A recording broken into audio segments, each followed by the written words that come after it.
많이 덥죠? 우리 서로 인사 나누시죠? 더운데 고생하셨습니다. 네, 기도하겠습니다. 하나님 아버지, 은혜와 사랑에 감사를 드립니다. 세상에 많은 일이 우리를 속일지라도 주님의 음성만이 참 기쁨을 주시니 감사합니다. 모든 것이 변한다 할지라도 주님의 세미한 음성은 변함이 없는 줄 믿습니다. 주님의 음성은 언약의 말씀이요, 주님의 음성은 우리를 사랑한다는 아버지의 참된 음성인 줄 믿습니다. 이 시간에도 생명을 더욱 풍성케 하시는 주의 음성을 들려주시옵소서.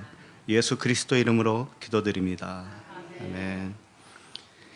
오늘 말씀은 누가복음 9장 37절로 45절입니다. 한 절씩 교독하겠습니다. 이튿날 산에서 내려오시니 큰 무리가 맞을새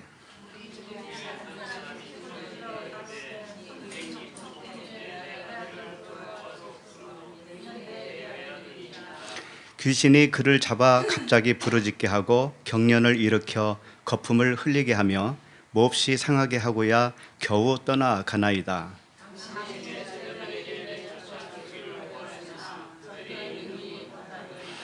예수께서 대답하여 이르시되 믿음이 없고 패역한 세대여, 내가 얼마나 너희와 함께 있으며 너희에게 참으리요, 내 아들을 이리로 데리고 오라 하시니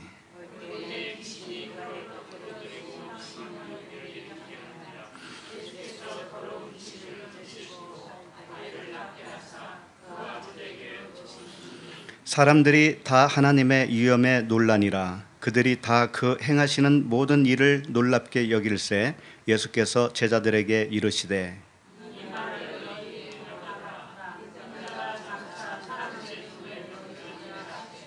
다 같이 그들이 이 말씀을 알지 못하니 이는 그들로 깨닫지 못하게 숨긴 바 되었음이라. 또 그들은 이 말씀을 묻기도 두려워하더라. 아멘. 오늘 말씀 제목은 귀신 들린 아이입니다. 귀신 들린 아이. 성경에는 이 귀신 이야기가 참 많이 나오는 것 같아요. 여러분 귀신 보셨어요? 아니면 귀신 들린 사람 보셨어요? 예. 저는 귀신은 못 봤는데 귀신 들린 것 같은 사람은 본 적이 있어요. 사람은. 그런 현상은 있어요, 분명히. 그런데 성경에서 말하는 귀신, 우리가 흔히 잘 알고 있다고 하는 그 귀신, 그 이야기가 성경에 많이 나오는데 성경에서는 도대체 이 귀신이 무엇이고 귀신 들렸다고 하는 의미가 무엇인가를 이제 오늘 본문 말씀을 통해서 배우도록 하겠습니다. 물론 귀신 들렸다고 하는 사람이 본문이 여기 말고도 또 있죠. 그래서 이미 우리가 다 살펴본 적은 있지만 그래도 우리는 반복해서 나올 때는 그만큼 중요하기 때문에 말씀을 주시는 것이죠. 그래서 오늘 본문 내용을 잠깐 살펴보면 배경이 어떻게 되냐면 지난주에 우리가 살펴본 대로 예수님이 변화된 모습을 이제 우리가 봤죠. 예수님이 변화가 됐고 옷이 광채가 나도록 하얗게 변했고 얼굴도 변했습니다. 그때 모세와 엘리야가 갑자기 나타나서 무슨 말씀을 나누게 되었느냐면 예수님의 별세에 대해서 이야기를 나누게 됐습니다. 그래서 본문 내용은 무슨 내용이었는가 우리 다 이미 살펴봤죠. 예수님의 별세, 사실은 예수님이 별세를 하셔야 그 안에 있는 내용이 그 광채였지 않았습니까? 그 광채가 드러나는 것이죠. 그래서 겉에 있는 것은 죽어야 그 속에 있는 것이 그 찬란한 모습으로 드러나는 것이죠. 그게 우리도 마찬가지 아닙니까?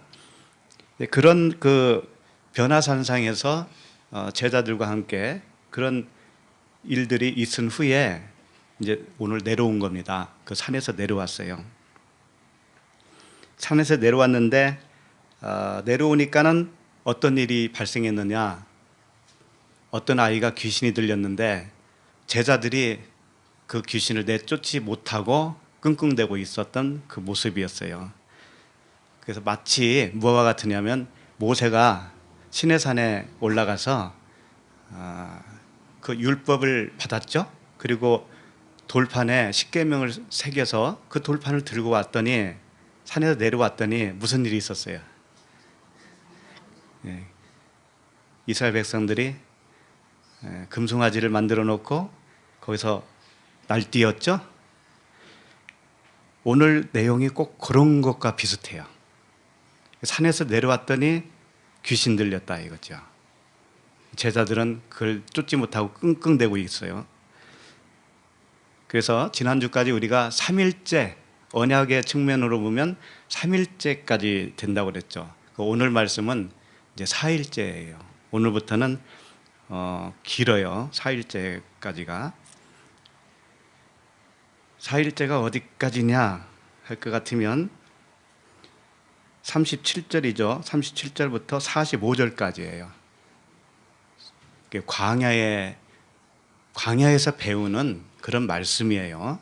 그래서 45절까지인데 아마 다음번까지 계속 해야 될 것 같습니다.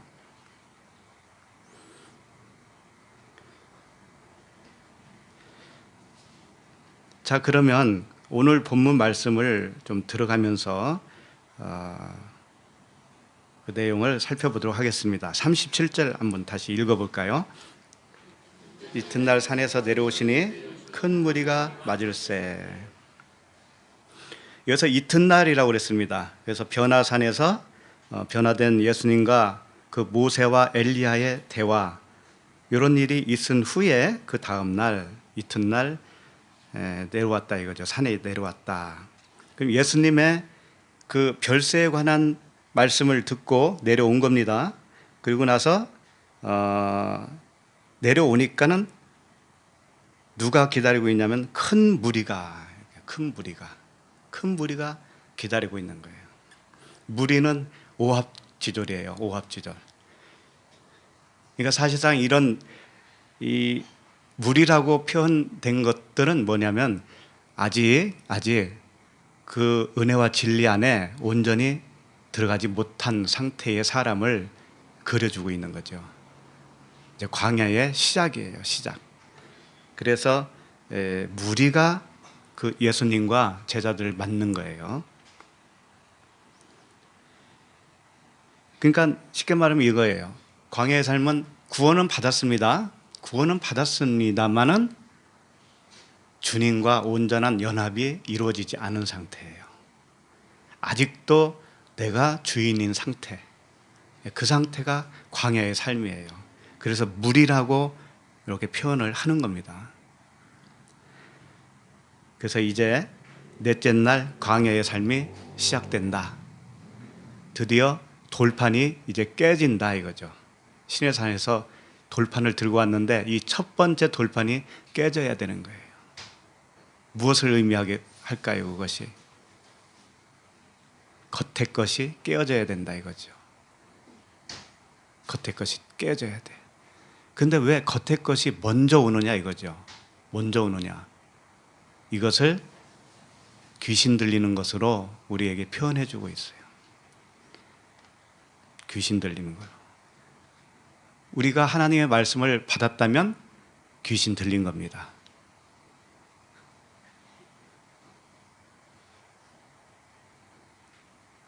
귀신은 어디서 들리느냐? 광야에서 들려요. 광야에서. 자, 그러면 38절을 읽어보도록 하겠습니다. 시작. 무리 중에 한 사람이 소리질러 이르되 선생님 청컨대 내 아들을 돌보아 주옵소서. 이는 내 외아들이니이다. 자, 무리 중에 한 사람이 이렇게 되어 있습니다. 무리 중에 한 사람. 오합지졸 중에 어떤 한 사람이 있었어요. 근데 여기서 한 사람이라고 그랬는데 안드로포스라고 하는 단어를 사용하지 않고 아네르라고 하는 단어를 사용했어요. 아네르는 뭐냐면 남자라는 뜻이에요. 남편 이런 뜻이에요. 남자에게만 적용하는 그런 명칭이죠. 안드로포스는 남자 여자 가리지 않고 사람이라는 측면으로 표현하고 있을 때 사용하지만, 이 아네르라고 하는 것은 남자에게만 적용하는 단어예요. 그러니까 이 무리 중에 한 사람, 한 남자라고 하는 것은 오합지졸 중에 남자가 되었다 이거예요. 구원받았다 이거예요. 구원받았다. 구원받아서 이제는 씨가 있다 이겁니다. 씨가 있어요. 그런데 그 남자의 상태가 어떤 상태냐면 자기 아들이 귀신 들린 것으로 자기를 표현하는 거예요. 사실은 자기 아들이 자기예요. 아들과 그 남자는 하나라고요. 하나. 그런데 그 남자의 상태를 아들을 통해서 대신 표현해 주고 있는 것이죠.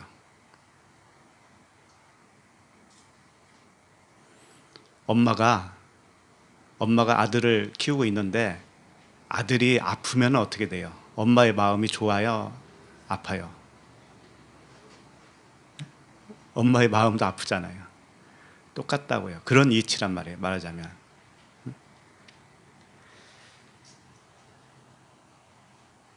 그런데 여기서 보면 소리 질렀다라고 되어 있어요. 소리 질렀다. 한 사람이 소리 질러 이르되 이렇게 하고 있잖아요. 소리 질렀다.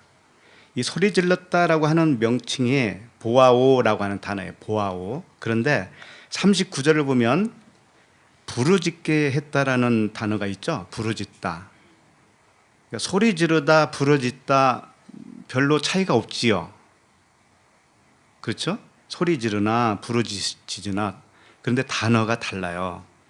이 무리 중에 한 사람이 소리 질렀다라고 하는 단어는 보아오라고 하는 단어이고, 39절에 부르짖게 했다, 그 귀신이 부르짖게 했다라고 하는 부르짖음은 크라조라고 하는 단어예요. 그래서 이게 달라요, 단어가. 그러면 어떤 의미를 가지고 있느냐?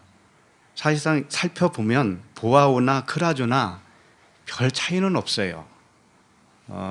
좀 병행해서 사용을 많이 하더라고요. 그래서 이 단어는 이때만 사용했다라고 딱 꼬집어서 말하기가 참 어려워요. 그런데 오늘 본문에서만 한정 지어서 말씀을 드린다면 이런 거죠. 보아오는 나를 구원해 주세요 라고 하는 그 내면의 외침이에요. 내면의 외침. 보아오는 보소서 외치는 거예요. 예를 들면 세례 요한이 광야에 외치는 자의 소리라고 그랬죠. 광야에 외치는 자. 무엇을 외쳤을까요? 예수 그리스도에 대한 그 복음을 외쳤을 거 아닙니까? 세례 요한이. 그 복음을 외치는 거, 그게 보아오예요. 보아오. 그러니까 구원과 관계된 겁니다. 그런데 39절에서 부르짖게 했다. 그 귀신이 부르짖게 했다라고 하는 이 크라조라고 하는 단어는, 크라조라고 하는 그 뜻이 뭐냐면 까마귀가 까악 우는 소리예요. 까마귀가. 그러면 성경에서 까마귀는 무엇을 상징하고 있을까요? 율법을 상징하고 있어요. 그러니까 귀신이 이 어린아이에게 부르짖게 만들었다고 하는 것은 율법의 기능이 작동을 했다라는 것과도 같은 거예요. 그럴 때 부르짖었다. 날 살려주세요 라고 하는 부르짖음이죠. 그러니까 어떻게 보면 보아오나 크라조나 비슷한데 본문 말씀에서는 그렇게 차이가 납니다. 귀신이 부르짖게 했을 때는 크라조, 날 구원해 주세요, 우리 아들을 구원해 주세요 라고 외쳤을 때는 보아오 라고 하는 단어를 사용했다. 그 정도 차이가 있는 것 같습니다. 그런데 여기서 선생님 그랬죠. 선생님. 무리 중에 한 남자가 예수님께 부르짖는 거죠. 부르짖는데 주님이라고 부르짖지도 않고, 그렇죠? 주님이라고 하지도 않고, 또는 예수 그리스도시요 이렇게 하지도 않고 뭐라고 했어요? 선생님. 이것은 그 무리 중에 한 남자의 상태를 의미하고 있어요. 그럼 어떤 상태를 의미하고 있느냐? 이 무리 중에 한 남자는 이제 부르심을 받고 홍해를 건너서 광야에 나온 하나님의 백성인 것은 사실이지만 광야에서 뭘 해야 되냐면 배워야 되는 거예요. 배워야. 다 배운 다음에 어디로 들어가요? 가나안에 가잖아요. 그러니까 이 귀신 들린 아이의 아버지는 아직은 예수님이 자기에게는 선생인 거예요. 선생. 디다스 칼로스라고 하는 선생이에요. 이것은 가르치는 교사다, 가르치는 선생이다라는 뜻이에요. 그러니까 오늘 귀신 들린 아이가 이제 등장하고 그걸 내쫓고 하는 그 모든 일들이 뭐냐면 예수께서 가르치시는 거예요. 가르침을 받는 그런 이야기다라는 겁니다. 아직 주는 못된 거예요. 그 사람에게. 그리스도께서 주님의 차원이 아닌 거야. 아직은 선생 차원이야. 선생 차원. 그 다음에 선생 차원에서 내가 다 배우면 어떻게 넘어가냐면 주님으로 가는 거예요. 그때 그 주님은 내 안에 오실 때 진짜 주님인 거예요.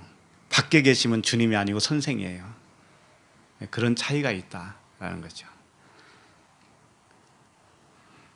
그 다음에 청컨대 내 아들을 돌보아 주옵소서 이렇게 요청을 했죠. 이 돌보아 달라라고 하는 에피블레뽀라고 하는 단어인데 이게 뭐냐면은 에피는 뭐뭐 위에라는 뜻이고 블레뽀는 깨달아 보다 이런 뜻이에요. 깨달아 보는 거예요. 눈으로 보는 것이 아니고. 그러니까는 어떻게 요청을 한 거냐면 우리 아들이 있는데 우리 아들을 주님께서 진리의 차원으로 세워주세요. 이런 요청인 거예요. 그러니까 정밀하게 검사를 해서 진리의 눈으로 보셔서 자기 아들을 은혜와 진리 안에 똑바로 세워주세요. 라고 하는 요청이었다고요. 이게 청컨대 내 아들을 돌보아 주옵소서. 돌보아 달라는 것이 뭐냐? 진짜 돌봄이 뭐냐? 진리 안으로 똑바로 세워주는 것이다. 이게 돌봄이다 라는 거예요.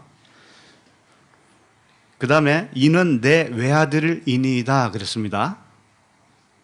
외아들이 뭐예요? 하나밖에 없는 아들이죠. 모노게네스라고 하는 단어인데 예수 그리스도를 뭐라고 그래요? 독생자라고 그러죠. 독생자. 똑같은 단어입니다. 모노게네스, 독생자, 유일한 아들이다 이거예요. 외아들이다. 그런데 보통 사람에게는 모노게네스라고 잘 사용하지 않아요. 그래서 복음서를 통틀어 보면 요한복음에서만 모노게네스를 주님에게 사용했습니다. 예수님에게만 모노게네스, 독생자라고 하는 단어를 사용했어요. 사람에게는 잘 사용을 안 했는데 유독이 이 누가복음에서는 모노게네스를 사람에게 적용을 해요. 마태마가에서는 모노게네스라는 말이 잘 등장 안 합니다. 그런데 왜 누가복음에서는 사람에게도 모노게네스라고 하는 단어를 독생자를 사용했을까요? 의도성이 있다는 거예요. 의도성이. 약 한 3번 정도 나오는데 예를 들면 나인성 과부의 아들 아시죠? 예, 그 나인성 과부의 아들도 모노게네스 외아들이라고 되어 있어요. 그 다음에 회당장 야이로의 딸 이미 우리 다 살펴본 겁니다. 회당장 야이로의 딸 외딸이라고 했어요. 외딸. 이게 모노게네스 디카텔이라고 얘기했어요. 디카텔은 딸이에요. 그러니까 모노게네스 외딸 이렇게 되어 있다고요.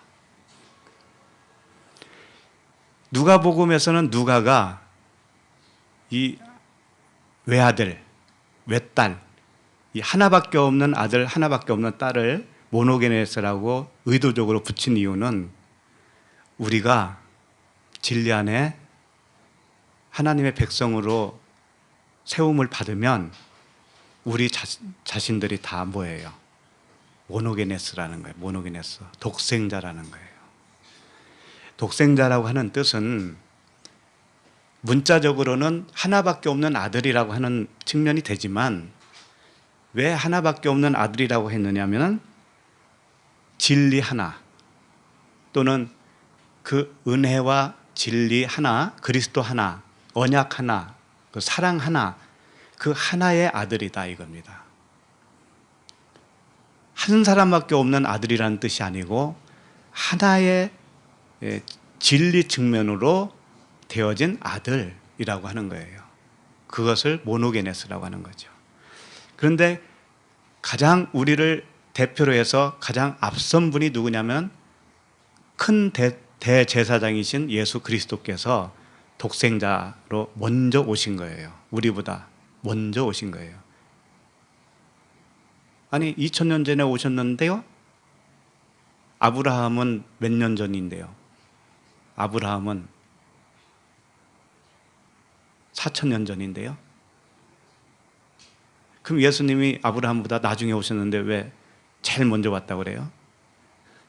그렇지 않죠? 성경에 이미 말씀하셨잖아요. 내가 아브라함이 있기 전에 태초부터 계셨다. 그분은 태초부터 진리의 아들로 계신 거예요. 그분이 제일 먼저 앞서신 분이에요. 그리고 나서 그분을 통해서 우리가 진리의 자녀로 태어난다면 우리도 그 모노게네스가 되는 겁니다. 자, 39절을 보겠습니다. 39절 시작. 귀신이 그를 잡아 갑자기 부르짖게 하고 경련을 일으켜 거품을 흘리게 하며 몹시 상하게 하고야 겨우 떠나가나이다. 자, 귀신이 그를 잡았다 이렇게 되어 있는데 여기서 귀신이라고 하는 단어가 푸뉴마예요. 푸뉴마. 이상하죠? 푸뉴마. 그러니까 정확하게 말하면 여기서 번역을 잘못한 거죠. 여기서 귀신이라고 하면 안 돼요. 그러니까 한 영이 이렇게 해야 돼요. 한 영이 그를 잡아 이렇게 해야 된다고요. 자, 성경은 참 놀랍도록 정확해요. 여기서는 푸뉴마라고 썼습니다. 그리고 나서 42절을 보시면 42절에서는 귀신 이렇게 나오죠. 그 다음에 조금 더 가면 더러운 귀신 나오죠. 42절 앞에 귀신은 다이모니온이라고 하는 단어를 사용했고요. 다이모니온. 이게 이제 귀신이에요. 다이모니온. 그 다음에 42절 그 후반절에 보면 더러운 귀신은 뭐냐면 아카타르토스 푸뉴마 이렇게 되어 있어요. 푸뉴마 아카타르토스 이렇게 되어 있다고요. 더러운 푸뉴마, 더러운 귀신, 더러운 영 이렇게 되어 있어요. 그러니까 이걸 다 합치면 앞에서 오늘 39절에 귀신이라고 되어 있는데 이 푸뉴마 영은 귀신이요 더러운 영이다 이런 뜻이에요. 영은 영인데 더러운 영이 뭐냐? 귀신이다 이런 뜻이죠. 그러면 영이 뭘까요? 영이 더러운 영, 깨끗한 영이 있는데 분명히 예수님이 이런 말씀하셨어요. 요한복음 6장 63절에 살리는 것은 영이니 육은 무익하니라. 내가 너희에게 이른 말은 영이요 생명이라 이렇게 되어 있어요. 살리는 것은 영인데 너희에게 이른 말이 영이다라고 그랬어요. 주님이 하신 말이 영이다. 그런데 주님이 이른 말이 뭐냐면 흐레마라고 되어 있어요. 흐레마. 로고스가 아니란 말이에요. 이 로고스가 아니고 레마란 말이에요. 레마가 영이다. 그럼 우리가 말씀을 들을 때 내 안에서 깨달음이 오시죠. 응? 깨달음이 그런 뜻이구나 라고 하는 그 음성이 내 안에서 일어난단 말이에요. 그것이 바로 영이란 말이죠. 그 깨닫는 마음 그것이 바로 영이다 이거예요. 그것이 영이다. 그런데 문제는 영도 두 가지가 있다. 영이 푸뉴마인데 푸뉴마 하기오스가 있고 거룩한 영, 거룩한 영. 아카도로토스 푸뉴마가 있다. 더러운 영, 깨끗한 영. 하기오스 푸뉴마가 거룩한 영이죠. 그러니까 뭐냐면 결국은 영은 뭐냐면 말이라는 거예요. 말. 내가 어떤 말을 들었느냐에 따라서 거룩한 영을 내가 소유하게 되었든지 아니면 더러운 영을 소유하게 되었든지 간에 둘 중에 하나라는 거예요. 그러면 이 귀신 들린 아이는 그 귀신이 무엇이냐? 영이라고 그랬잖아요. 영. 그러니까 무엇에 사로잡혔냐면 말에 사로잡힌 거예요. 결국은 말. 예? 이 아이는 귀신이라는 건 실체가 뭐냐? 말이란 말이에요. 말. 자기가 깨달은 말. 자기가 알고 있는, 믿고 있는 말. 요게 영이에요. 영. 그것이 영이에요. 그러니까 세상 지식을 많이 가지고 있으면 세상 지식이 영이 되는 거예요. 세상 지식이 영이에요. 그런데 무슨 영이겠어요, 그게? 하기오스 푸니마겠어요? 아카다로토스 푸니마가 되겠죠.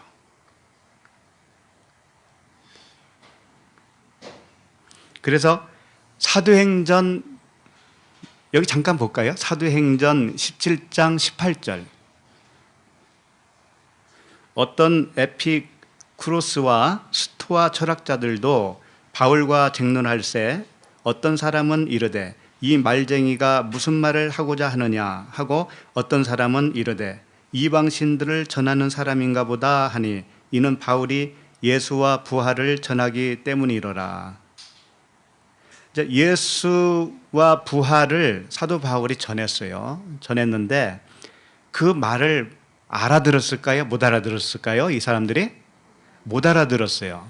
못 알아들었기 때문에 바울이 전하는 그 복음을 이방신들을 전하는 사람인가 보다 이렇게 평을 했습니다. 근데 이방신이 뭐냐면 다이모니온 이렇게 되어 있어요. 푸니마가 아니고 이방신, 데오스가 아니고 이방신들을 전하는 사람이다. 다이모니온, 귀신을 전한다 이거죠. 귀신을. 그럼 이게 무슨 뜻이냐면 바울은 하기오스 푸니마를 전했으래요. 거룩한 영으로 전했습니다. 그런데 듣는 사람이 그것을 못 알아들으면 어떻게 되냐면 그 사람에게는 무슨 영이 될까요? 네, 다이모니온, 귀신이 되는 거예요. 더러운 영, 아카타로토스 푸니마가 돼요. 그 사람에게는 못 알아들으면. 그래서 저 사람은 말쟁이구나 하면서 이방 귀신, 이방 다이모니온을 전하는 자구나 이렇게 평가를 한 겁니다. 그런데 이 사람들이 누구냐면은 에피쿠로스와 스토아 철학자들이라는 거예요. 에피쿠로스와 스토아 철학. 그 당시 이 쌍벽을 이루는 철학자, 철학 학파예요. 에피쿠로스와 스토아는. 에피쿠로스는 뭐냐면 이 두 스토아 철학과 이 두 철학 학파는 뭐냐면 철학을 통해서 행복을 추구하자 이런 거예요. 말하자면 지금도 그렇잖아요. 많은 사람들이 철학을 하는 이유는 뭐예요? 철학을 통해서 행복을 찾아보자 그거거든요. 그래서 이들의 그 내용을 보면 금욕주의예요. 굉장한 금욕주의. 금욕주의로 정신적인 평정을 찾으려고 하는 그 인본주의에 해당돼요. 인본주의. 스토아 철학, 에피쿠로스. 그래서 신은 인간에 대하여 관여하지 않고 신은 인간에 대해서 관여하지 않는데요. 이들의 주장은 그래요. 신은 있기는 있는데 인간의 삶에 관여하는 게 아니고 이 우주 만물 있잖아요. 우주 만물에 어떤 섭리가 있다라는 거죠. 우주 만물에 보이지 않는 분자와 원자가 있고 그것들이 우리를 인생을 좌우한다 이거죠. 그래서 운명에 맡기고 그 섭리대로 그냥 흘러가면 된다. 그렇지만 이 금욕주의예요. 이들은. 왜 그러냐면은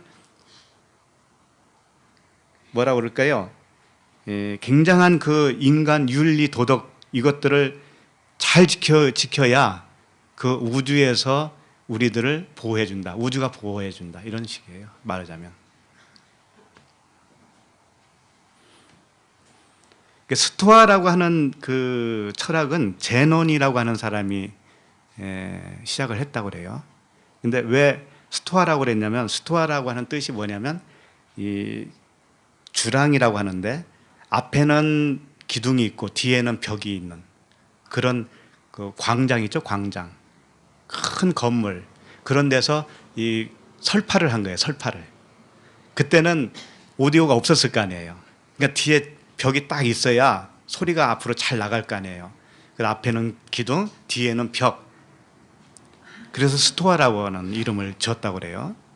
거기서 인간관, 윤리관, 이성주의, 금욕주의 이런 것들을 설파를 하는 겁니다.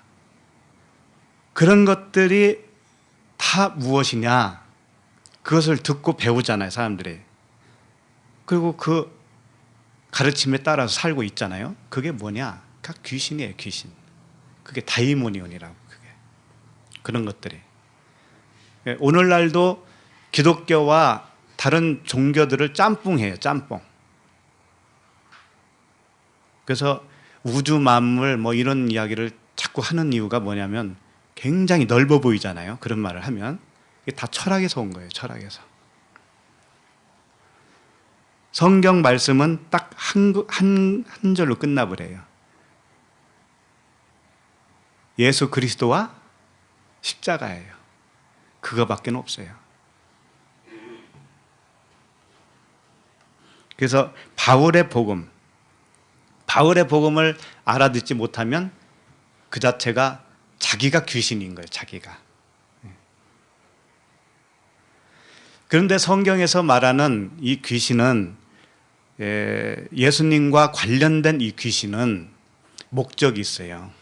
목적이 있다고요. 귀신 들리게 하는 목적이 있어요. 서두에 말씀드렸지만 우리가 교회에 나오면 귀신 들린다고 그랬잖아요.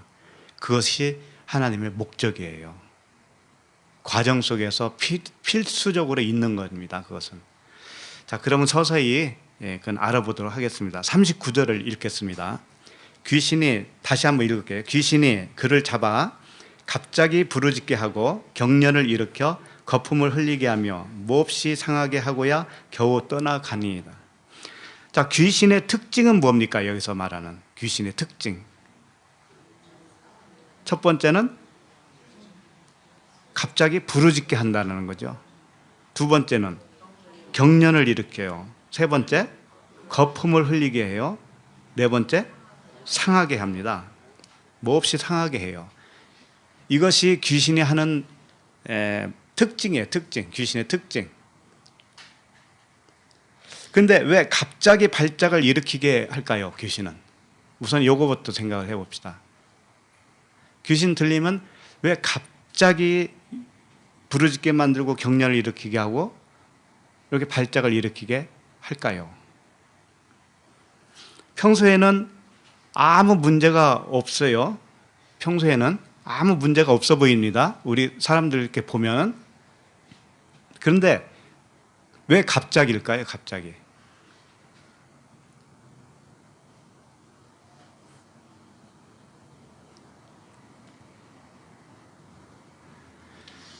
이렇게 생각하셔야 돼요. 귀신이라고 하는 것은 그게 부정적인 의미로 일단 생각하지 마세요. 귀신은 지금 사역을 하고 있는 겁니다. 사역을. 어떤 사역? 나를 온전케 하려고. 나를 온전케 하려고 사역을 한다니까. 안 믿어지죠? 아이, 저 더러운 귀신 안 들렸으면 좋겠는데 귀신은 내쫓아야지.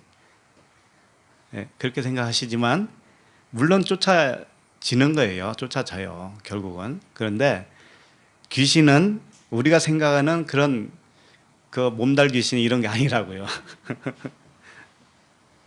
귀신은 율법이에요, 율법. 한마디로 말씀드리면 말씀이라고. 서두에 말씀드렸잖아요. 내가 이런 말이 영이다라고 했잖아요. 영. 다이모니온이 푸니마로도 표현을 하고 있잖아요. 그렇기 때문에 말씀이 귀신이에요. 말씀이. 그런데 우리 왜 그 귀신이라고 하는 말씀이 우리에게 덮어 씌우냐 이거예요. 우리에게. 왜 그럴까요? 그것은 내 생각, 육신의 생각이 귀신이기 때문에 그래요. 아까 철학 말씀드렸잖아요. 철학, 세상 철학, 인본주의 이것들로 우리는 귀신이 되어 있어요. 이미 귀신이 되어 있는 거예요. 세상 지식은 모두 뭐라고 보면 돼요? 귀신이에요. 세상 지식은. 세상 지식으로 우리가 꽉 차 있는데 이 귀신, 나의 생각을 빼내려면 어떻게 되냐면은 더 강력한 세력을 가진 귀신을 붙여줘야 돼요. 예를 들면 이거예요. 어디가 골무면 고름이 생기죠. 고름. 그 고름을 빼려면 어떻게 하든가요? 고약을 붙이잖아요. 고약 안 묻혀보셨나 보다. 그 고름을 빼려면 고약을 붙여요. 그 고약이 뭐냐면은 율법이란 말이죠. 고름이 나의 생각이라면, 육신의 생각이라면 그 육신의 생각을 빼내기 위해서 붙이는 고약이 율법이라고요. 그게 귀신이란 말이에요. 둘 다 귀신인 거예요. 그래서 나도 귀신, 이 귀신을 빼내려고 온 큰 귀신, 율법, 말씀이란 말이에요. 말씀. 그런데 그 고약이 고름을 다 빨아들이잖아요. 빨아들인 다음에 어떻게 하던가요?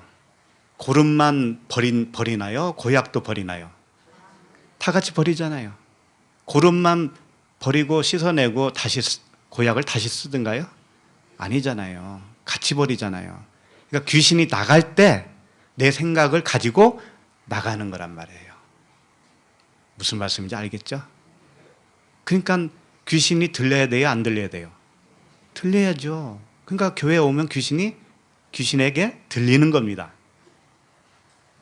그런데 고약을 붙이고 안 띄면 어떻게 되겠어요? 계속 붙이고만 있으면 어떻게 되겠어요? 안 되잖아요. 그래서 귀신을 내쫓는 것이 뭐냐면 고약을 떼내는 거예요. 떼낼 때 내 생각이 같이 거기에 붙어서 빠져나간다. 그 목적을 가지고 있는 거죠. 이제 확실하죠? 네, 귀신 들려야 됩니다. 들려야 합니다가 아니고 들리기 쉽지 않아도 들려요. 걱정하지 마세요. 그런 건.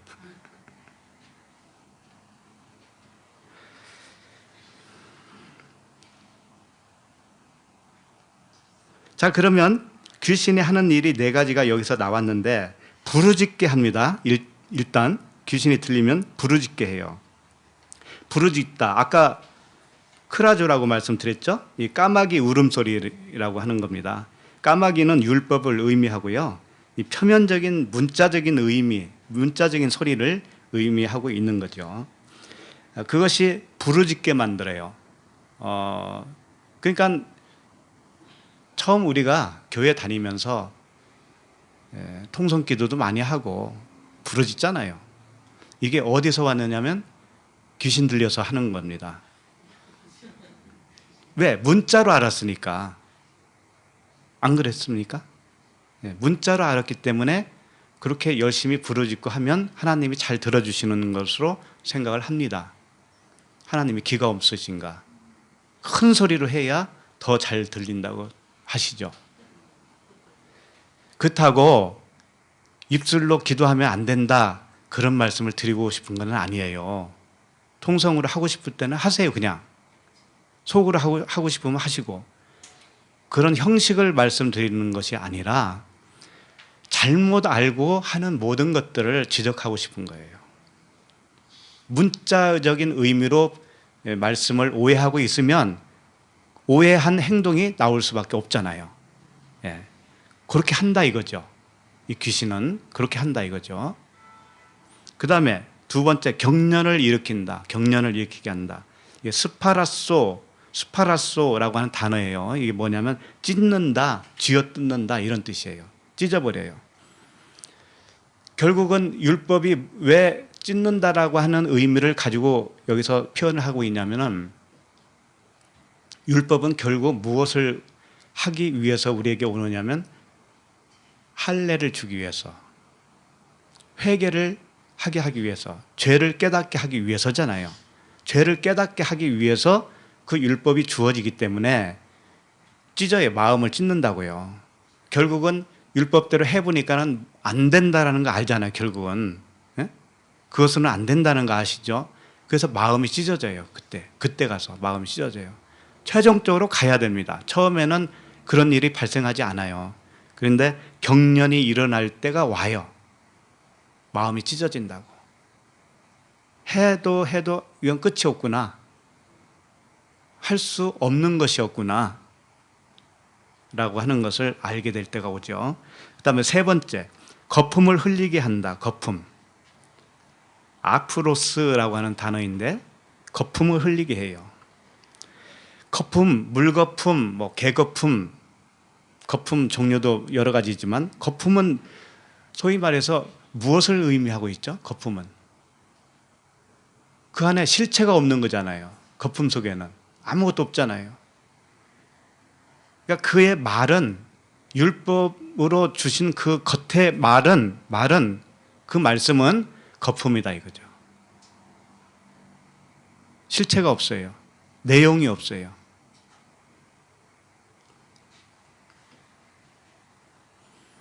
그러니까 오해된 말씀을 붙들고 있으면 그게 거품이에요.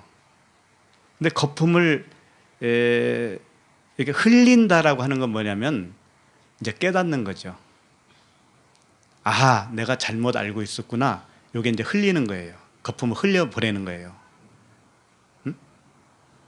그 거품 흘려야 돼요? 말아야 돼요? 흘려야죠. 네. 흘려내야죠. 그 다음에 몹시 상하게 한다. 신트리보라고 하는 단어입니다. 이게 함께 문지르다 이런 단어예요. 직역을 하게 되면 함께 문질러. 귀신하고 나하고 함께 문지르면 어떻게 될까요? 상하게 될 거 아닙니까? 상하게. 그럴 거 아닙니까?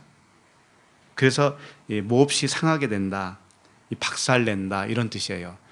그래서 하나님의 말씀인데 이 문자의 말씀으로 우리에게 다가오잖아요. 그러면 나라고 하는 육신의 생각이 있어요. 그 생각과 함께 문지른다고 서로. 왜? 문자는 너 이렇게 해. 그럼 나는 그대로 해야 되잖아요. 해야 되는데 제일 잘 안 되잖아요, 그것이. 그러니까 서로 이렇게 문지르는 거예요, 서로. 그래서 결국은 내가 상해요. 내 마음이 상한다고요. 그러니까 귀신이 하는 역할들을 이렇게 쭉 보니까는 결국은 율법은 죄를 깨닫게 하려 합니다 라고 하는 결론에 도달하게 되는 거예요.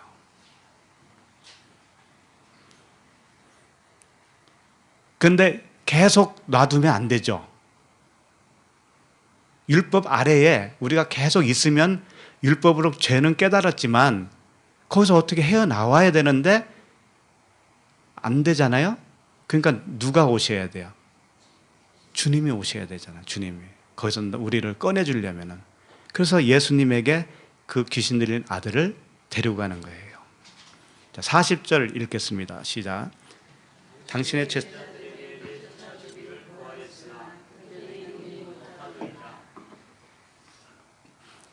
1차적으로 주님이 변화산에 올라갔을 때 제자들에게 베드로와 요한과 야고보 이외에 그 산 밑에 제자들이 있었을 거 아닙니까? 그 제자들에게 우리 아들을 귀신 좀 내쫓아 주세요 라고 요청을 했더니 능히 못했어요. 왜 못했을까요? 41절을 보시면 예수께서 대답하여 이르시되 믿음이 없고 패역한 세대요, 이렇게 되어 있잖아요. 그러니까 너희들이 믿음이 없고 패역한 세대이기 때문에 귀신을 내어쫓지 못하는 거야, 이렇게 말했어요. 그러면 귀신을 내쫓으려면 어떻게 해야 쫓겨날까요? 귀신이 단도직입적으로 말씀드리면 우리의 생각이 귀신이고 하나님의 겉의 말씀이 귀신이라고 그랬죠. 그럼 겉의 말씀을 내쫓으려면 어떻게 해야 되겠어요? 내가 은혜와 진리를 깨달으면 쫓아지는 거죠. 쫓겨나는 것이죠. 그런데 그러려면 제자들이 그들을 아들에 붙은 귀신을 내쫓으려면 제자들이 어떻게 해야 된다는 거겠어요? 예수 그리스도 이름으로 명하노니 귀신아 나가라 그러면 나갈까요? 그게 아니고 은혜와 진리의 말씀을 잘 가르쳐야 되겠죠. 가르치면 나간다고요. 가르치면. 그런데 가르칠 수 없었다라는 결론이 되잖아요. 제자들도 아직은 온전치 못하다. 아직은 때가 아니다. 그래서 패역한 세대라고 한 거예요. 믿음이 없고 패역한 세대다. 그리고 지금은 제자들도 광야에 머물러 있는 상태, 주님으로부터 배워야 하는 상태이기 때문에 이렇게 귀신을 쫓아내지 못하고 있는 거예요. 자, 그럼 41절을 읽겠습니다. 시작. 예수께서 대답하여 이르시되 믿음이 없고 패역한 세대여, 내가 얼마나 너희와 함께 있으며 너희에게 참으리요, 내 아들을 이리로 데리고 오라 하시니. 예수께서 대답하여 이르시되 믿음이 없고 패역한 세대요, 이렇게 이제 좀 한탄스러운 듯이 말씀을 하셨습니다. 그럼 믿음이 없다라고 하는 것은 뭐냐면 왜 믿음이 없겠어요? 그들이 예수님을 믿었잖아요. 믿어서 구원받은 백성들이 맞잖아요. 그래서 제자라는 명칭까지 얻었잖아요. 그런데 믿음이 없다라고 한다고요. 왜 그럴까? 이 믿음은 예수 그리스도가 죽으셔야 오는 믿음이에요. 예수님이 거기 그대로 몸으로 살아계시잖아요. 그러면 믿음이 안 와요. 그럼 언제 믿음이 올까요? 예수님이 십자가에서 율법의 완성을 이루시고 성령으로 우리 안에 오실 때, 성령으로 그리스도께서 우리 안에 오셔야, 그 믿음이라고 하는 것은 그리스도 자신을 의미하거든요. 그러니까 그분이 우리 안에 오셨을 때 어떻게 오시느냐? 은혜와 진리로 오셔요. 말씀으로 오시는 거예요. 그 말씀, 복음을 들었을 때 내 안에서 깨달음을 통해서 오시는 거예요. 깨닫지 못하면 오시는 게 아니에요. 들었어도 깨닫지 못하면 온 것이 아니다. 그러니까 정신 바짝 차리고 깨달아야 되겠죠? 네. 그게 그리스도의 오심이에요.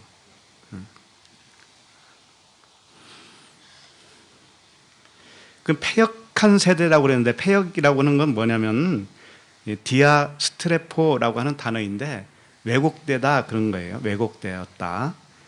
이게 잘못 해석되었다 이런 뜻입니다. 잘못 해석되었다. 말씀을 잘못 해석되어서 내가 그 말씀을 가지고 있을 때 이게 패역한 세대라는 거예요. 패역했다고 그러니까 뭐 교회도 안 다니고 나가서 강도짓하고 나쁜 일만 저지르고 다니는 그런 세대를 말씀하시는 것이 아니라, 하나님을 잘 믿는다고 믿고 철석같이 그 말씀을 외우고 성경을 읽고 하는데 오해된 말씀으로 가지고 있는 거예요. 해석이 잘못된 거예요. 그 안에서 자기 안에서 해석이 잘못돼서 오해된 채로 그 말씀을 가지고 있어요. 문자대로 가지고 있어요. 그것이 뭔가 하면 패역한 세대다. 그래서 패역은 이 무엇에 대하여, 디아 스트레포라고 그랬잖아요. 디아가 뭐냐면 무엇에 대하여 이런 뜻이에요. 그 무엇에 대하여 등을 돌리고 있다, 그런 뜻이에요. 등을 돌리고 있어요. 그러니까 복음에 대해서 등을 돌리고 있는 것이 뭐냐면 표면으로 알고 있는 상태, 문자적으로만 이해하고 있는 상태가 무엇이냐? 등을 돌리고 있다. 패역한 것이다. 그것이 패역이에요. 그리고 나서 주님이 뭐라고 하셨냐면 내가 얼마나 너희와 함께 있으며 너희에게 참으리요 내 아들을 이리로 데리고 오라 하시니, 이렇게 내가 얼마나 너희와 함께 있으며 너희에게 참으리요, 그러니까 어떻게 들리십니까? 무슨 뜻으로 들려요? 이렇게 들리잖아요. 믿음 없고 패역한 너희들 대신 내가 언제까지 이 일을 해야겠니? 이런 말씀으로 들리잖아요. 내가 언제까지 쫓아다니면서 뒤치다거리나 해주겠니? 해줘야 되겠니? 너희들 좀 믿음을 키워서, 열심히 믿음을 키워서 너희들의 귀신을 내쫓아야 되지 않느냐? 이렇게 들리죠. 안 그래요? 그렇게 들리잖아요. 그런데 믿음을 키울 수 있어요? 키울 수 없는 거 뻔히 아시는 그 주님이 왜 이런 말씀 하실까요, 그러면? 44절을 잠깐 보시겠어요? 44절을. 이 말을 너희 귀에 담아두라. 인자가 장차 사람들의 손에 넘겨지리라 하시되. 자, 인자가, 주님이 사람들에게 넘겨진다는 거예요. 사람들에게 넘겨진다라는 것은 어떻게 된다라는 뜻이에요. 그분이 죽으신다라는 거죠. 죽으신다. 그러니까 내가 언제까지 언제까지 참겠느냐라고 하는 것은 내가 여기 있으면 안 된다, 이런 뜻이에요. 내가 몸으로 여기 계속 있으면 귀신을 쫓을 수가 없는 것이야. 이걸 말씀하고 계셔요. 그러니까 자기가 사람들에게 넘겨주는 거예요, 자기를. 그래서 십자가에서 그 일을 완성을 하시는 겁니다. 그러니까 제자들에게 너희들 믿음을 빨리 키워서 이제 나한테 애들을 데리고 오지 말고 귀신 애들이 있으면 너희들이 좀 가서 그때그때 내쫓아라. 이 믿음 없는 것들아. 이런 말씀을 한 게 아니고 내가 여기 있으면 안 되는 거야. 그래서 내가 죽어야 되는 거야. 내가 죽고 대신 영으로 너희들에게 들어갈게. 예? 믿음으로 너희들에게 들어갈게. 그럼 너희들이 내 믿음을 가지고 귀신을 쫓을 수 있을 거 아니냐? 이런 말씀 하신 거라니까요. 그래서 요한일서 3장 8절에서 요한이 이렇게 말을 했습니다. 죄를 짓는 자는 마귀에게 속하나니 마귀는 처음부터 범죄함이라. 하나님의 아들이 나타나신 것은 마귀의 일을 멸하려 하심이라. 하나님의 아들이 오신 이유는 뭐예요? 마귀 일을 멸하기 위해서 오셨다. 근데 마귀의 일을 멸하는 방법이 어떻게 된 거냐면 자신이 십자가에서 죽으심을 통해서. 그러면 그 마귀, 귀신이 결국은 누가 귀신이고 누가 마귀예요? 주님이 되어주신 거예요. 주님이 마귀요 귀신이 되어주셔서 자신이 죽어주시는 것이다. 이래야 해결이 된다 이거죠. 근데 이걸 제자들이 알아먹었을까요? 몰랐을까요? 전혀 몰랐죠. 지금 기독교인들이 이걸 알까요? 모를까요? 꿈에도 생각 못하죠. 예수님이 뱀으로 오셨다고 그러니까 죽어도 안 믿어요. 죽어도 안 믿어요. 그럼 예수님이 죄인이 되어서 죽어주셨어요. 그랬더니 그건 믿어요. 주님이 죄인이 되어주셔서 죽어주셨다. 그건 믿어요. 근데 주님이 뱀이 되어 주셔서 죽어 주셨다 이렇게 표현하면 그건 또 절대로 안 믿어요. 어떻게 주님이 뱀이네? 그럼 어떻게 주님이 죄인이 돼?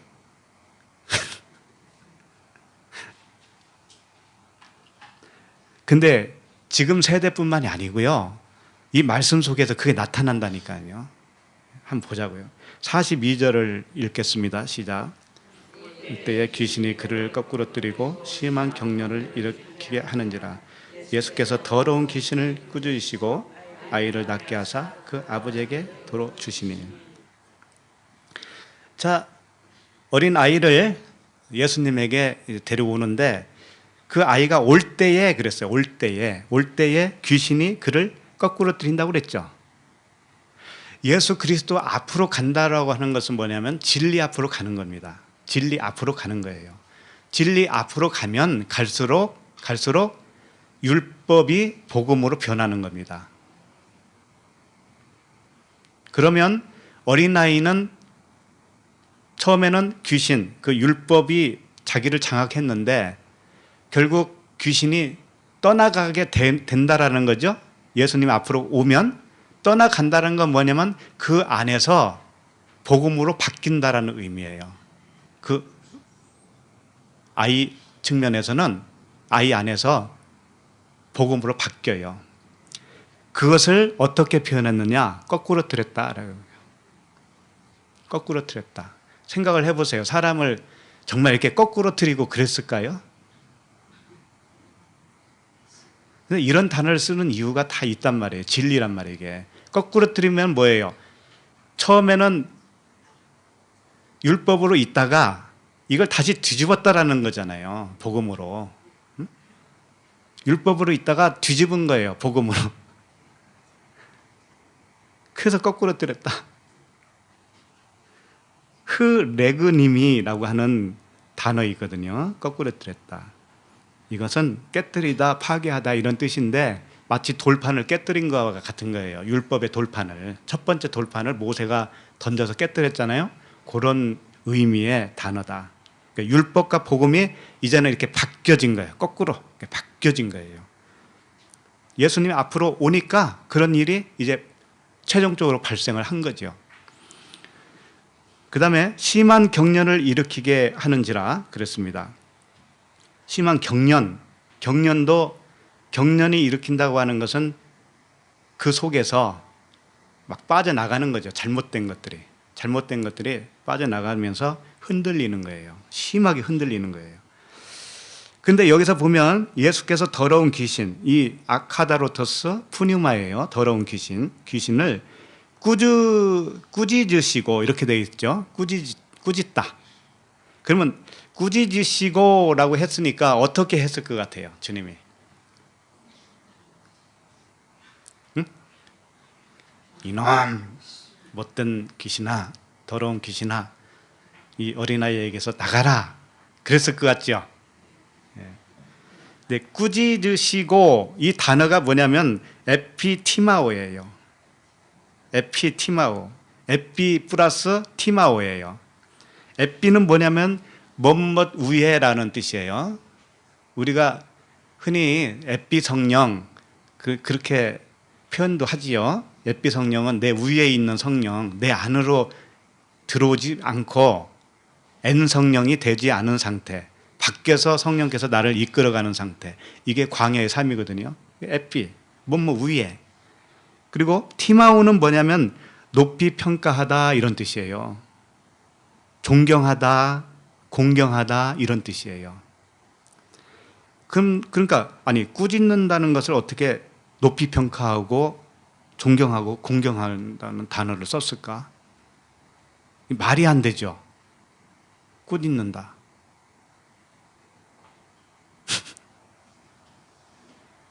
그래서 참 이 복음은 놀라운 거예요. 그래서 우리의 생각을 초월해요. 에피티마오라고 하는 것은 쉽게 말하면 너 잘했다 이런 뜻이에요. 네가 하는 거 내가 높이 평가해 이런 뜻이라고요. 네가 한 거 이제는 다 그만해도 돼 이런 뜻이란 말이에요. 이제 됐으니 그만해라, 이런 뜻이라고요.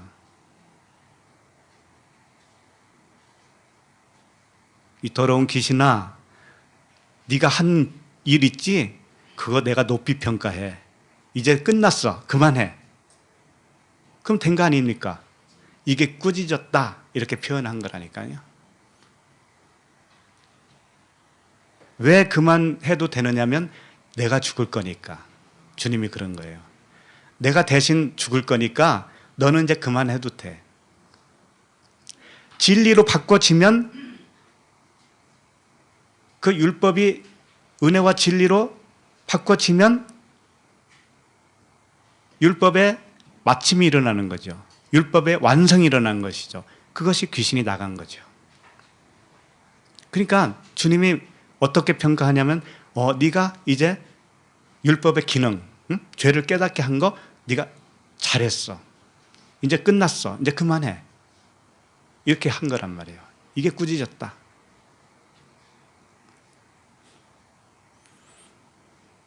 그러니까 우리 서로에게 꾸짖어야 돼요.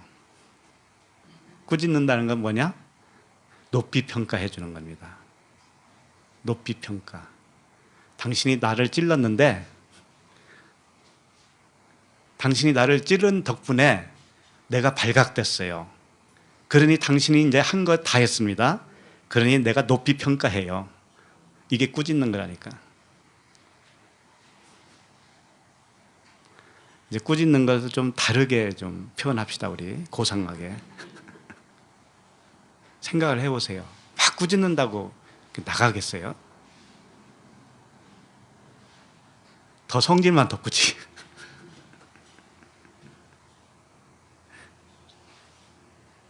예수님 차원의 복음, 이 진리 차원의 이 언어들은요, 우리 인간적인 언어하고 좀 많이 달라요. 달라요. 그래서 하나님을 우리가 잘 오해를 하는 겁니다. 그걸 흉내내느냐고 막 기도하고 꾸짖고 때리고 그러잖아요.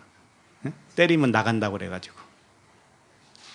그래요. 안찰이라는 거 있잖아요. 안찰. 맞아본 분은 이해하실 거예요. 얼마나 아픈지. 안찰.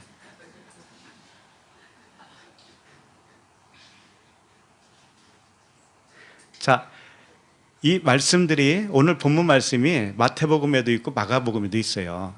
다 볼 수는 없고 마가복음 한 절을 좀 보시겠습니다. 마가복음 9장 25절.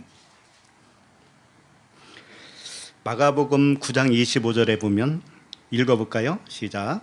예수께서 무리가 달려와 모이는 것을 보시고 그 더러운 귀신을 꾸짖어 이르시되 말 못하고 못 듣는 귀신아 내가 내게 명하노니 그 아이에게서 나오고 다시 들어가지 말라 하시며. 네. 여기서 보면 이상한 내용이 발견돼요. 뭐냐면 예수께서 무리가 달려와 모이는 것을 보시고, 요거예요. 요 말씀이에요. 무리가 달려와 모이는 것을 보시고 그 더러운 귀신을 꾸짖어 이르시되, 이렇게 되어 있어요. 이 상황이 어떤 상황이냐면 무리가 처음에 이미 있었어요. 예수님이 산에서 내려오셨을 때 무리가 맞이했다고 그랬잖아요. 예? 많은 무리가 예수님을 맞이했다고 그랬습니다. 그럼 무리가 이미 있죠. 그런데 그 귀신을 아이를 데리고 왔을 때 귀신을 내쫓기 바로 직전에 예수님이 무엇을 보고 계시냐면은 무리가 또 달려오는 걸 보는 거예요. 또한 무리가 이렇게 달려오고 있어요. 달려오는 걸 보고 귀신을 내쫓았어요. 왜 이런 일들이 여기에 기록이 될까요?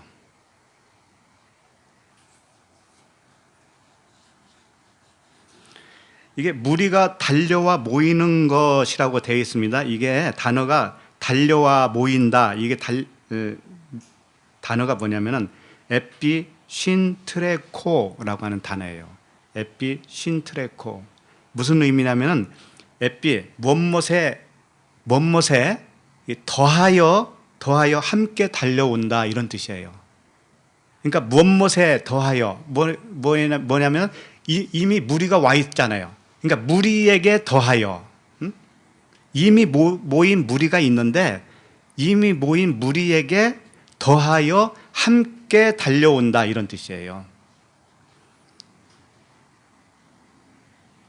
이게 무슨 의미가 있어서 이렇게 기록을 할까요? 그리고 그 함께 달려오는 무리들을 보면서 귀신을 꾸짖었단 말이에요. 이상하잖아요. 어떻게 생각하세요, 이게? 어떻게 연결 한번 해보세요.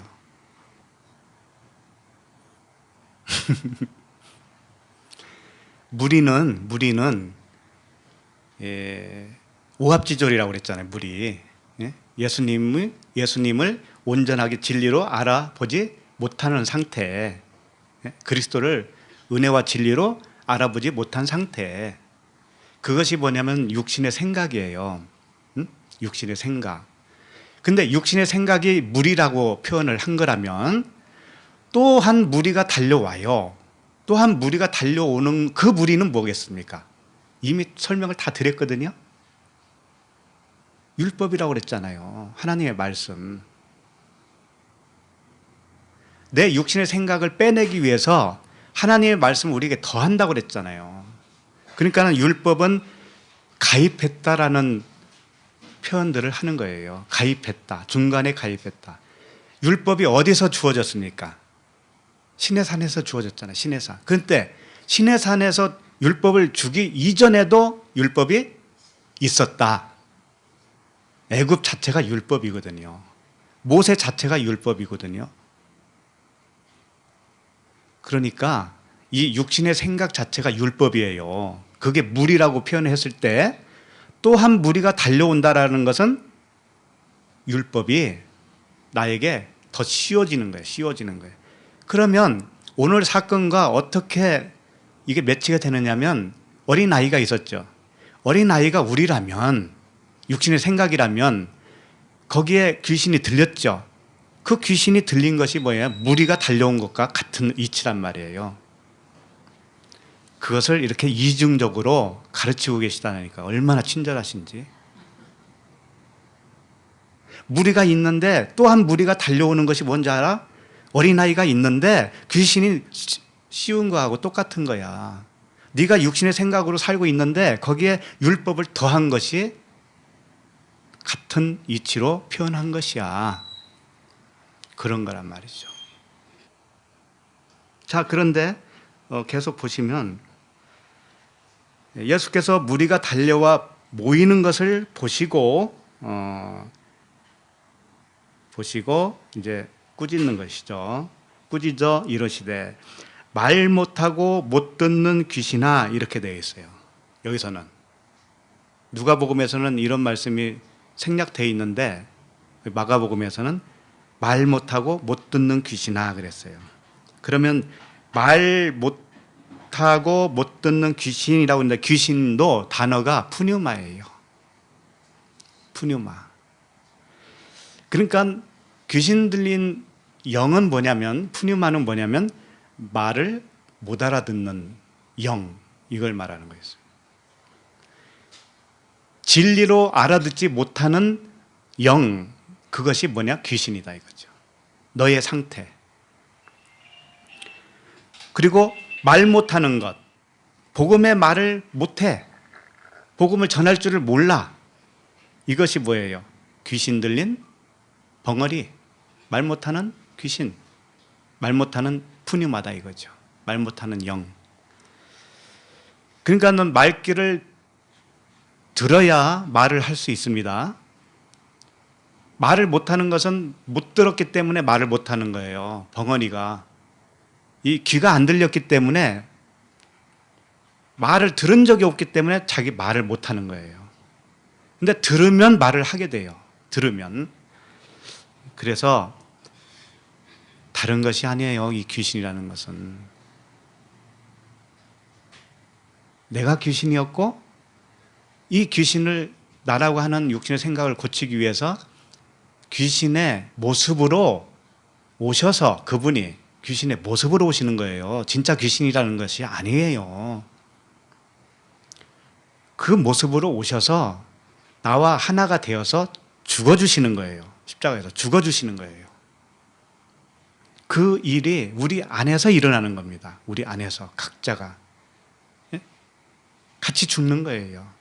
그 율법과 나의 생각이 하나가 되어서 쌍소멸이 되어지는 거예요. 이게 십자가의 죽음이죠. 그리고 내가 내게 명하노니 그랬습니다. 예수님이 꾸짖으시면서 뭐라고 했냐면 내가 내게 명한다 이렇게 돼 있죠. 명한다. 이 명한다라고 하는 뜻이 뭐냐면 에피타소라고 하는 단어인데 정렬시킨다, 배열시킨다, 정리한다 이런 뜻을 가지고 있어요. 내가 너에게 명한다. 명한다라고 하는 것도 우리가 그냥 글자 그대로 안수하면서 내가 너에게 명하노니 귀신아 떠나가라. 이게 명령이라고 생각하지 마세요. 그렇게 해서 떠나가는 것이 아니고 그것은 그렇게 한다고 해도 떠나는 현상이 보인다고 해도 그건 현상일 뿐이에요. 그 사람에게 내용이 있어야 될 거 아닙니까? 내용이 주어져야 잘못된 내용이 도망갈 거 아닙니까? 그래서 명한다라고 하는 단어도 다 뜻을 여기다가 포함시켜 놓은 거예요. 어떻게 포함시키느냐? 정렬시킨다, 배열시킨다, 순서 있게 정렬되도록 명령하는 거예요. 순서 있게. 네 안에 지금 순서가 없어. 네 안에 은혜와 진리로 이 진리 복음이 없어. 너 안에. 네가 알고 있는 정보 있었지. 네가 알고 있는 말씀이 있었지. 이것이 다시 정리가 돼야 돼. 다시 재배열. 순서 있게 배치. 이렇게 되는 것이 뭐냐면 귀신이 나가는 것과 같은 이치예요. 그러니까는 그 아이에게서 나왔다. 이제 그 다음에 그렇게 표현을 하고 있죠. 그 아이에게서 나오고, 나오는 것은 뭐냐면 아이가 그리스도의 말씀을 듣고 깨달았다. 그런 뜻입니다. 명령은 뭐냐면 순서대로 배열시키는 거였잖아요. 그 명령대로 순서대로 배열시키는 그 말씀대로 그 아이에게 있어서 깨닫게 되었다. 깨달아져서 순서가 되어졌다. 순서 있게 배열이 잘 되어졌다. 은혜와 진리를 깨달았다. 그런 뜻이에요. 그런데 끝에 가서 뭐라 하면 다시 들어가지 말라 하심에 그랬죠. 다시 들어갈 수도 있기 때문에 이 말씀을 하시는 거예요. 율법은 내 속에서 그 율법의 말씀을 들으면 다시 들어와서 나에게서 또 오해된 말씀으로 또 붙들 수 있기 때문에 그래요. 그래서 말씀을 어떤 말씀을 듣느냐가 그만큼 중요하다. 잘못 들으면 금방 오염돼요. 경험 좀 한번 해보세요. 그런 거. 어디 심심할 때 저 기도원 아무 데나 한번 가보세요. 아니면 아무 교회도 괜찮아요. 가서 설교 하루만 듣고 와보세요. 하루만 듣고 와보시라고. 그럼 어떻게 변하나 자기가. 여기 오면 어색할 거려. 얼굴이 이렇게 부어가지고 왔을 거예요. 내가 저기 가서 들었더니 뭐 이렇게도 얘기하고 저렇게도 얘기하던데 뭘 이래가면서 뭐 이것만 뭐 진리고 저것만 복음인가? 이래가면서 벌써 사람이 달라져요. 한번 들어보시라니까. 금방 태도가 다릅니다. 금방 변해요. 금방. 저는 금방 그게 보여요. 왜? 그런데 안 가기 때문에. 다시 들어갈 수 있어요. 얼마나 사람이 약한데요.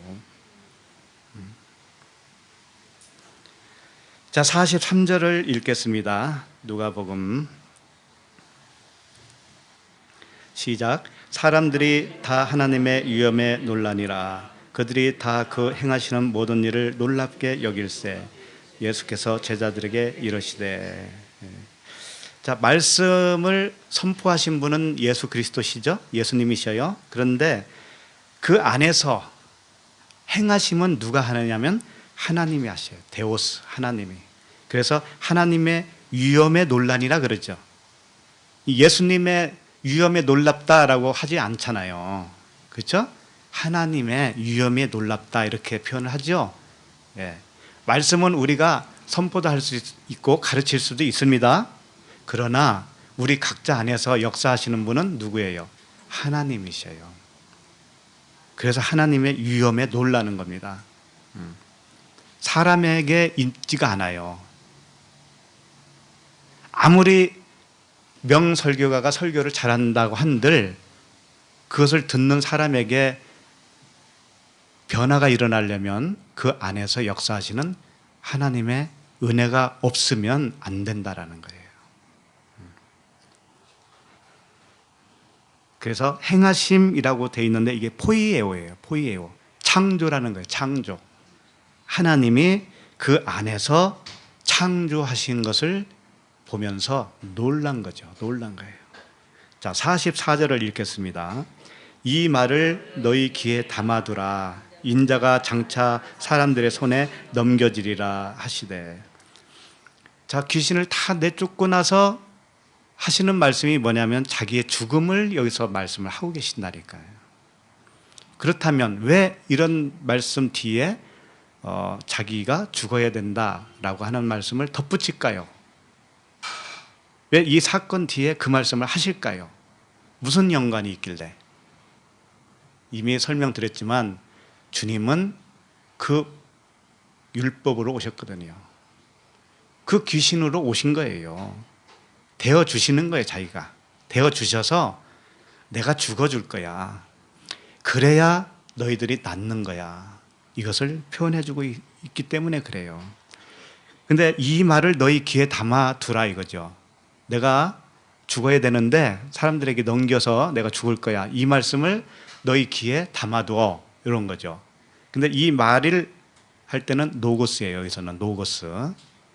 이 말을 로고스를 너희 귀에 담아두라 이렇게 돼 있어요.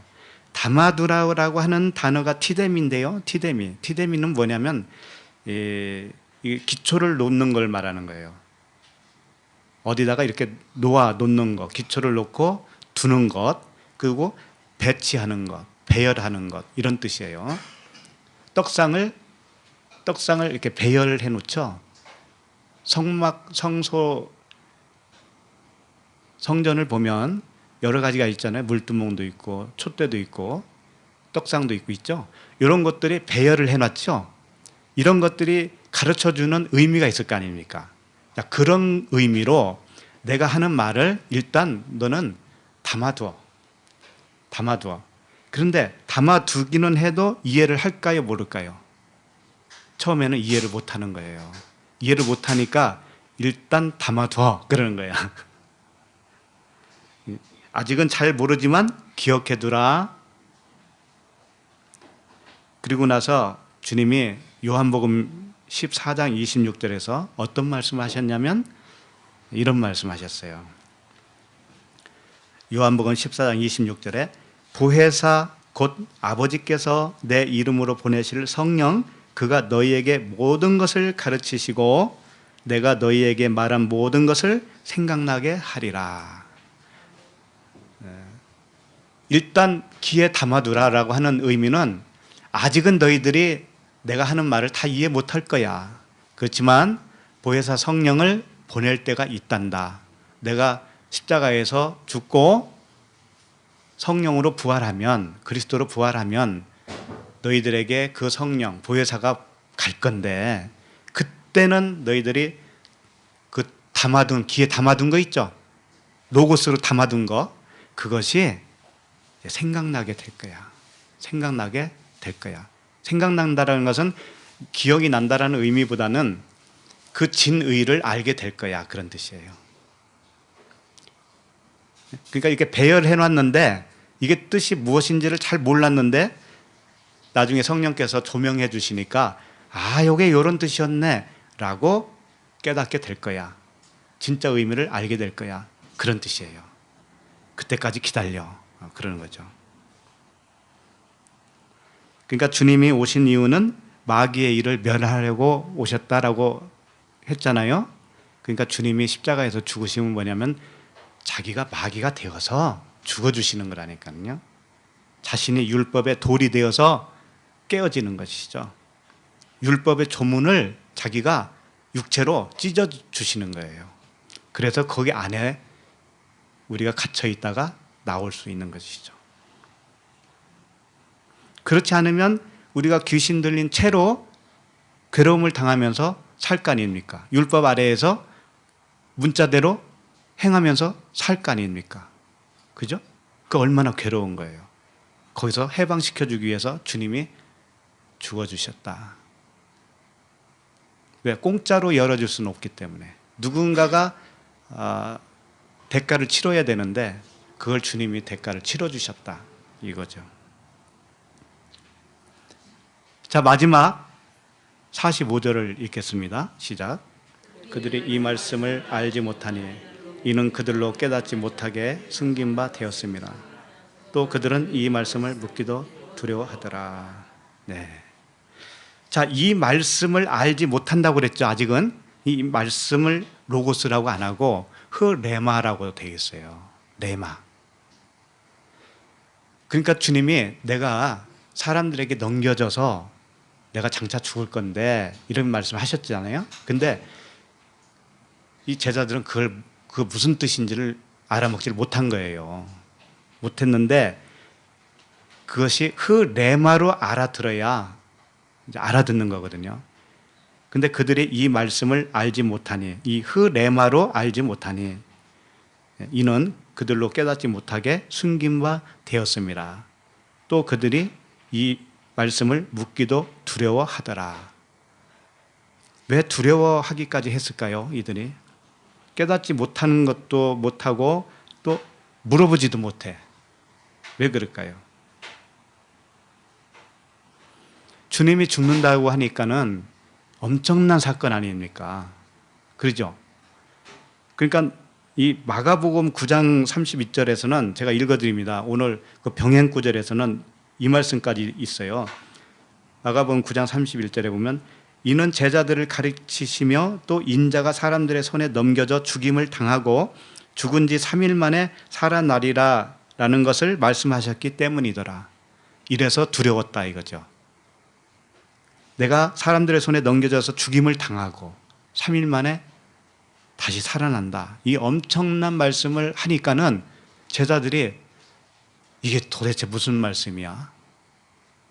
이해도 안 가지만 있을 수 있는 일들이 아니니까 벌어져서는 안 될 일이기 때문에 감히 물어보지도 못하는 거예요. 오늘날 우리 기독교인들이 바로 이런 수준인 줄 아세요? 안 물어봐요. 안 물어봐. 질문이 없어요. 왜 그런지 아세요? 엄청난 말씀들을 하니까는 믿어지지가 않아요. 주님이 뱀으로 와서 죽었다. 귀신이 되어서 죽었다. 율법이 되어서 죽었다. 그것이 우리 안에서 일어나야 된다. 내가 죽어야 된다. 이런 말들을 하니까 엄청난 거 아닙니까? 내가 그리스도와 함께 죽었다. 엄청난 사건들 아닙니까? 그러니까 물어보지도 않고 알려고 하지도 않아요.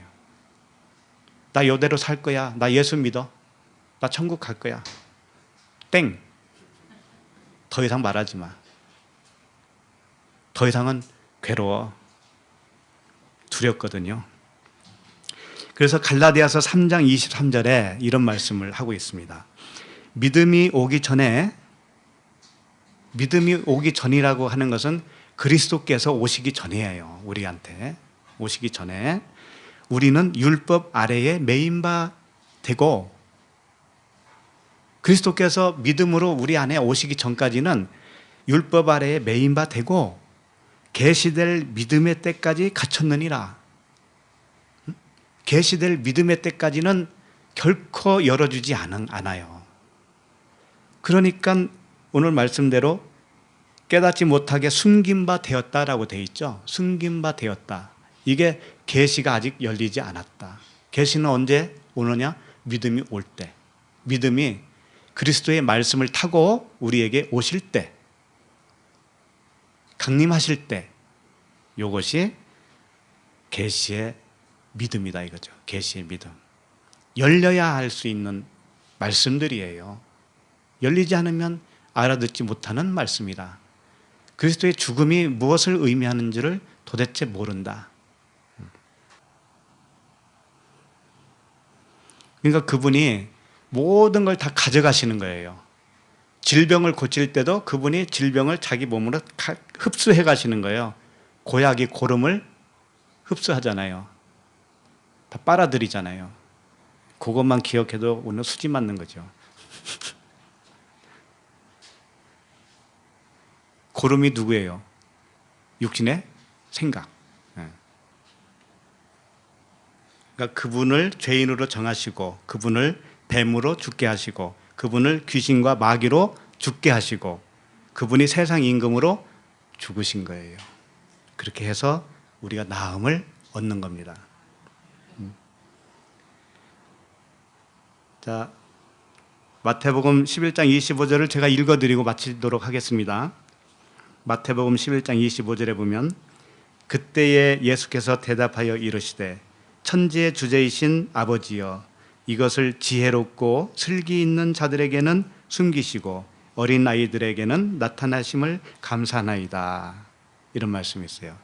그래서 우리가 다음 읽어볼 본문은 어린아이를 한 어린아이를 데려다가 이 어린아이를 영접해야 나를 영접하는 거야 라는 말씀으로 이어져 나와요.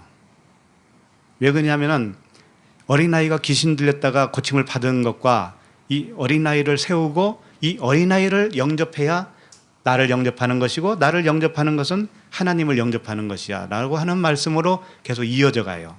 그리고 누가 큰 자냐라고 하는 논쟁의 말씀이 또 나와요. 그러니까 이걸 통틀어서 보면 뭐냐면, 겉의 것이 죽어야 속의 것으로 사는 것이야. 그것을 말씀하고 계시는 것이죠. 그래서 오늘 귀신, 그것은 겉의 거예요.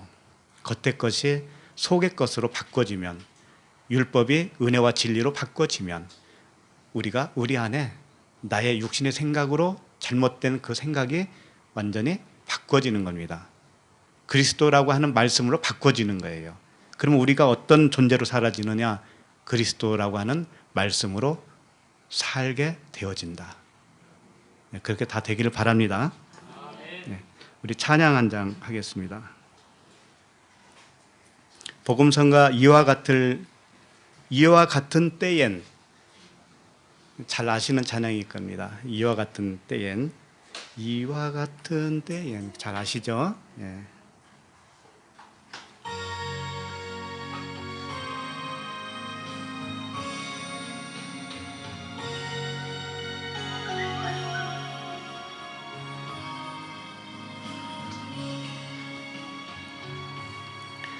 이와 같은 때엔 난 노래하네, 사랑을 노래하네 주님께. 이와 같은 때엔 손 높이 드네, 손 높이 드네 주님께. 주님 사랑해요,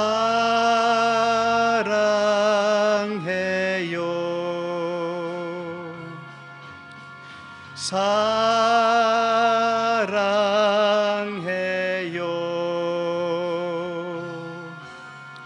사랑해요.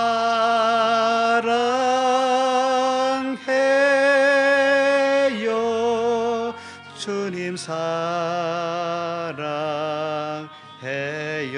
주님 사랑해요. 주님 사랑해요.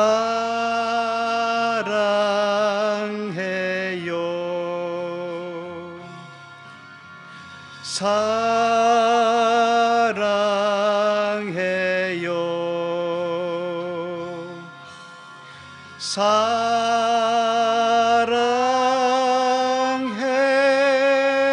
사랑해요. 주님 사랑해요.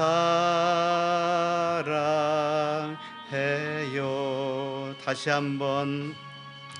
이와 같은 때엔 난 노래하네 사랑을 노래하네 주님께 이와 같은 때엔 손 높이 드네 손 높이 드네 주님께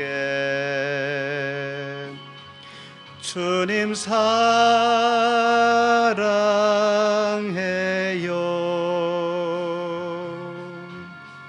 사랑해요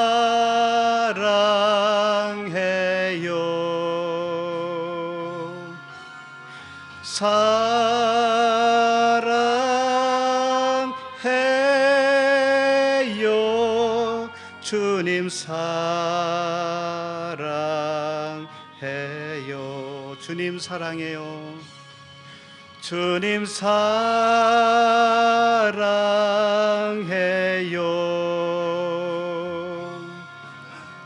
사랑해요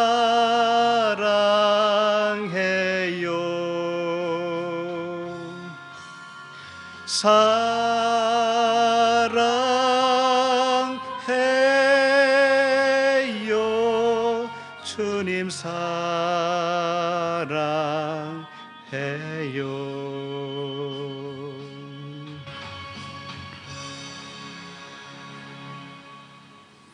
네, 기도하겠습니다. 하나님 아버지 은혜와 사랑을 감사합니다. 오늘도 우리 귀한 주님의 자녀들 한자리에 모여서 이렇게 말씀의 떡을 떼었습니다. 어느 아버지의 아이에게 들렸던 귀신을 내쫓아내는 이 말씀을 통하여 다시 한번 은혜와 진리의 그리스도의 말씀을 듣고 깨닫게 하시니 감사합니다. 이것을 슬기롭고 지혜로운 자들에게는 숨기시고 어린 아이들에게는 나타내심을 감사나이다. 나의 생각, 나의 율법적인 사고방식이 온전히 쫓겨나게 하시고 더 이상 나의 의로움과 고집으로 살지 않게 하시고 그리스도의 말씀으로만 사라지게 하여 주시옵소서. 예수 그리스도의 이름으로 기도드립니다. 아멘.